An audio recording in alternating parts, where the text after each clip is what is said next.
Nintendo have branched out in many ways. There are Nintendo stores, Nintendo movies, Nintendo-themed cafes such as the Kirby Cafe, and even a Nintendo museum in Japan. But most notably for us theme park fans, there is of course Super Nintendo World. Already located in Hollywood and Japan, this land is set to become one of the 5 portals at Orlando's Epic Universe. This is our 3rd video exploring the history of Epic Universe's portals, and surprisingly, for such a huge IP, Nintendo has not had much of an extensive history of theme park presences. Before I hop down this warp pipe of history, I'd like to remind you to like this video and subscribe to my channel so you don't miss any of my upcoming Epic Universe videos. Thank you so much. Universal's strength in the 2010s was pretty different from what it had been for the past couple of decades. With the opening of Islands of Adventure in 1999, their very first non-studio park, Universal were aiming to establish themselves as a true Disney Parks competitor.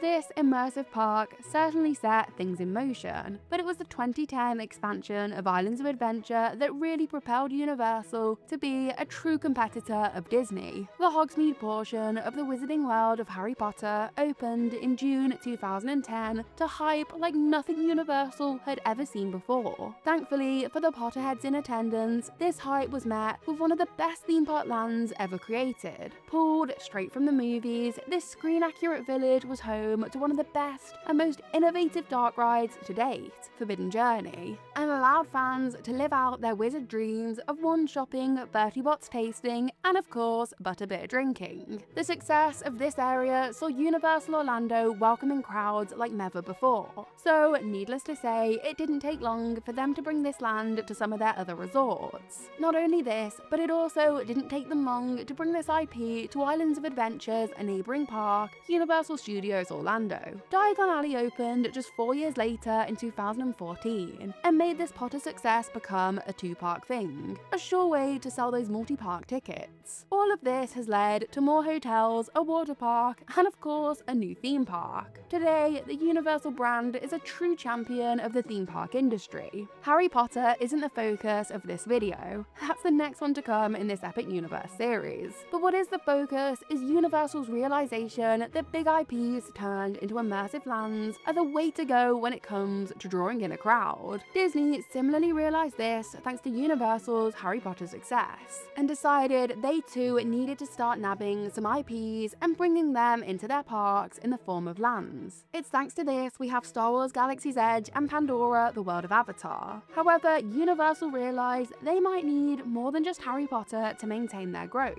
Despite having a great catalogue of movies to draw from, Universal were not set on turning one of these into their next big theme park land. A sad reality for those of us who wanted to see Hill Valley or even The Return of Amity. Instead, they chose to again look elsewhere and this time actually left the land of movie IPs and turned instead to the world of gaming. Nintendo was founded in 1889 as a company to produce and distribute Japanese playing cards. In the 1970s, the company expanded to sell some electronic and light gun toys, and in 1981 they released their very first arcade machine, Donkey Kong. This machine featured the character Jumpman, who would later become Mario and Nintendo's official mascot. Donkey Kong was a major financial success for Nintendo, both in Japan and internationally, leading to significant licensing negotiations with Coleco and Atari. In 1983, Nintendo launched the Famicom, which became extremely successful in Japan, surpassing Sega's SG-1000 by 1984. By the mid-1980s, Nintendo rebranded the Famicom for the American market as the Nintendo Entertainment System, releasing it in 1985 with iconic games like Super Mario Bros. And The Legend of Zelda.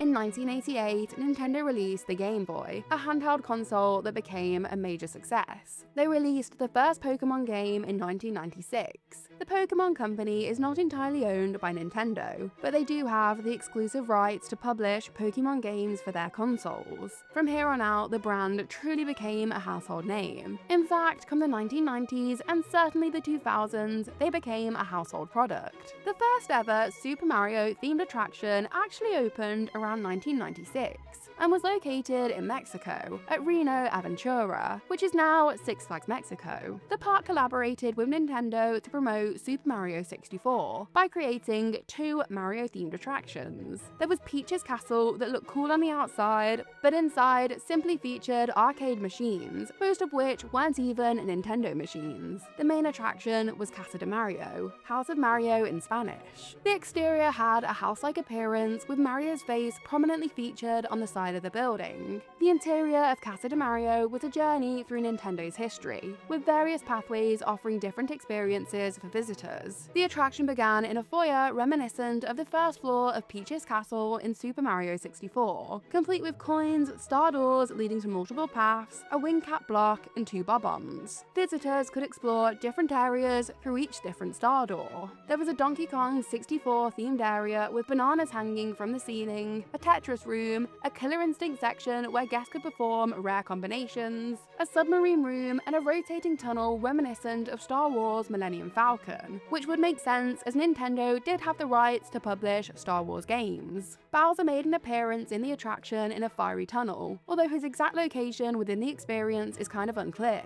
The experience culminated in a Nintendo store, supposedly accessible via a warp pipe slide, where around 40 demos of Nintendo 64 games were available for visitors to play. The space where Casa de Mario once stood still exists today within Six Flags Mexico, but it was remodeled into a pirate-themed battle arena after Six Flags acquired the park. In 2015, Nintendo began to see a decline in profits thanks to the popularity of adult games such as Call of Duty and Grand Theft Auto. Nintendo did not own these games nor any similar adult titles to compete. Instead, they were focused on the family market, which just wasn't seeing that much success. Similarly, gaming console sales were in decline thanks to the newfound popularity of mobile games. With this, Nintendo decided to shift strategies and entered into partnerships with DENA and Universal Parks to expand into mobile games and theme parks. DENA released several mobile apps, including Animal Crossing Pocket Camp, Mario Kart Tour, and Niantic's Pokemon Go, which generated significant revenue. While some of their mobile gaming efforts failed, such as Miitomo, many were a success and continue to be so today. Plus, Nintendo has since regained success with their console release, the Nintendo Switch, which launched in 2017. As already mentioned, Universal Parks obtained a licensing deal with Nintendo in 2015, allowing them to develop a Super Nintendo World for their theme parks. It was announced in 2016 that the Nintendo area would first be built at Universal Studios Japan, with a planned opening in time for the 2020 Summer Olympics and a budget of 40 billion yen. It was also said that both US Universal resorts would too receive this land, but little more information was given. Details were sparse, but excitement was high.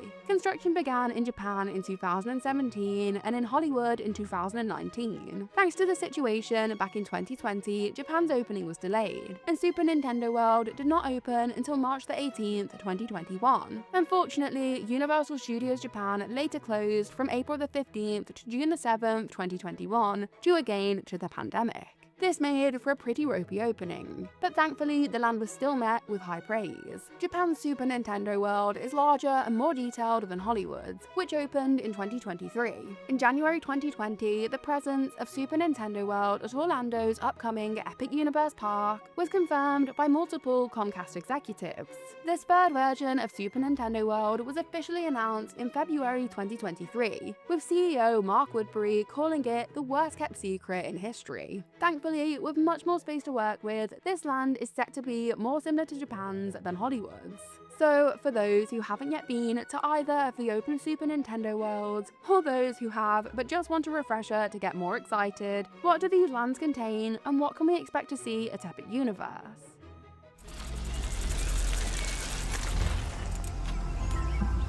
Whoa, what is that?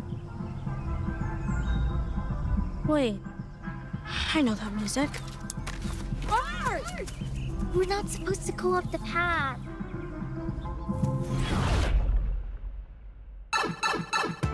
Whoa.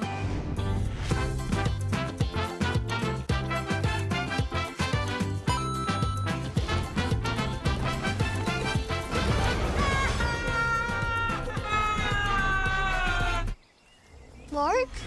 Guys! You gotta see this! One of 5 immersive worlds in one amazing new theme park. Epic Universe, only at Universal Orlando Resort. Guests enter Super Nintendo World through a giant warp pipe, leading them into a recreation of Princess Peach's castle, complete with moving paintings that reference Super Mario 64. After exiting the castle, you enter the main hub of the land, Mushroom Kingdom, with Bowser's castle across the way. Much like with the interactive Harry Potter wands, Super Nintendo World offers interactive experiences using purchasable power-up bands, equipped with the same RFID technology as Nintendo's Amiibo toys. Guests can sync their bands to the Universal app and can collect character stamps, key challenges, and coins by engaging with animatronics and games throughout the land. These mini-games make the land appear alive with movement and are a great way to add the gaming element associated with Nintendo to the area as a whole. In Japan and soon Orlando, more movement is incorporated through Yoshi's Adventure, an on-the-move ride that mostly takes place outdoors and offers great views of Super Nintendo World. In this attraction, guests ride on Yoshi vehicles and encounter Baby Mario and Baby Peach. At the center of all 3 lands is Bowser's Castle, home to the star attraction Mario Kart Bowser's Challenge. This attraction utilizes an AR headset which is tethered to the ride vehicle, where the onboard computer can communicate with the ride screens, projectors, and animatronics. This allows AR characters to accurately interact with the attraction's moving elements. On this ride, you get to live out many people's childhood fantasy of playing a real-life version of Mario Kart. However, it has received fairly mixed reviews, with many disliking the way it uses screens and AR, and others complaining that it's too slow for a ride themed around racing. All versions of this attraction exit into the gift shop 1UP Factory. There's also another shop in Japan called Mario Motors, which is purely focused on selling Mario Kart merchandise. Several costume character meet and greets are located throughout Super Nintendo World, including Princess Peach, Mario, Luigi, and Toad. Speaking of Toad, the main quick service dining option of the land is the Toadstool Cafe. When this eatery opened in Japan, we were all blown away by the highly themed food available, and felt pretty sure that as usual, we wouldn't be getting such well-themed food in the US. But thankfully we were wrong, as Hollywood and soon Epic Universe both have a very similar and very well-themed menu. In fact, in Hollywood, this Mario-themed food has been so popular that they have opened up the Power-Up Cafe outside of Nintendo World on the upper loft, which offers similarly themed food. There's also the Super Nintendo World popcorn and drink cart located just outside of the land. In Japan and Orlando, a similar stall called Yoshi's Snack Island can be found inside the land itself, thanks to the greater space available. Japan is also home to Pit Stop Popcorn, and Epic Universe will have Turbo Boost treats. Japan and Orlando's Super Nintendo World are both split into 2 areas. What has just been described is referred to as Super Mario Land. Then, as of December 2024 in Japan, and as of opening in Orlando, there is also Donkey Kong Country, home to new mini-games such as Rambi's Bongo Breakout. This area will also welcome us to ride the Donkey Kong Minecart Madness Coaster. This coaster takes you on a ride to help Donkey Kong protect the Golden Banana, and very excitingly uses Universal's Boom Coaster patent, which simulates the coaster cars jumping the rails. Then, outside of this attraction, in Japan, there is Jungle Beat Shakes, and in Orlando, there will be the Bubbly Barrel, 2 food and drink stalls selling Donkey Kong themed treats. Both areas also have a small gift shop called Funky's Flying By. In Japan, as of 2022, Super Nintendo World is annually decorated in festive winter-themed decorations as part of the park's No Limit Christmas event. These decorations are so cute and something I really hope we see at Epic Universe and maybe even in Hollywood too. On April the 3rd, 2019, Resorts World Sentosa announced that Super Nintendo World alongside Minion Land would be brought to Universal Studios Singapore, replacing the park's Madagascar area. So just like Harry Potter, this IP is being placed in almost every single Universal resort. Minion Land opened here in February, but it doesn't seem that construction of Super Nintendo World has really started yet. Having seen so much success with Nintendo, Universal seems set set to add even more Nintendo-linked IP to their parks in the coming years. Back in October 2021, the partially Nintendo-owned The Pokemon Company and Universal Studios Japan announced that they would be entering a long-term partnership. So far, we have only seen Pokemon enter this park in the form of meet and greets, merchandise, themed food, and a parade float. Pokemon has its own extensive theme park history, with the Poke Park, a traveling Japanese theme park based on the Pokemon franchise, which ran from 2005 until 2006.